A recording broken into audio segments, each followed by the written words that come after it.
The U.S. has finally confirmed a top-level call that took place last week between new President Lee Jae-myung and President Donald Trump. This comes amid growing anticipation that the two leaders will engage in a face-to-face meeting at the G7 summit, which will kick off in a matter of days. Our Soo-young has more. Washington says it's confident that the South Korea-U.S. alliance will continue to thrive under new President Lee Jae-myung, confirming that the new leader held a phone call with President Donald Trump last week. On Tuesday, State Department spokesperson Tammy Bruce said at a press briefing that the U.S. congratulates Lee on his election win, expressing optimism in response to a question about Lee's, quote, pragmatic approach to bilateral ties.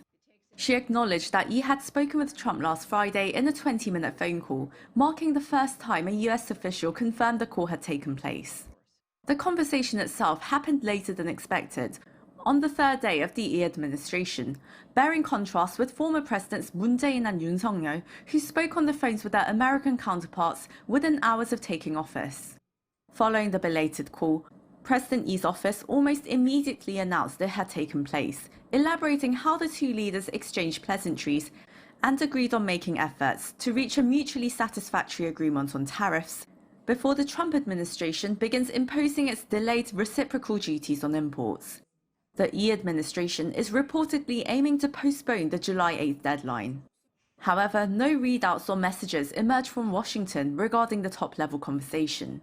Experts have speculated the delay may have been intentional on the U.S.'s side as a means of passively pressuring Seoul amid negotiations. We need to understand Trump's worldview different from, predecessors. He considers weakening of America is not mainly because of enemy country, hostile country like Soviet Union, Russia, China, and things like that. Rather than this enemy country, but because the weakness comes from allies and partners who exploited U.S. market unfairly and free riding on security. The two leaders also reportedly agreed to hold a face-to-face meeting soon, with the U.S. president extending an invitation to visit America. But first, Lee and Trump are likely to hold a brief summit on the sidelines of the G7 meeting in Canada starting June 15th. Soo-young, Arirang News.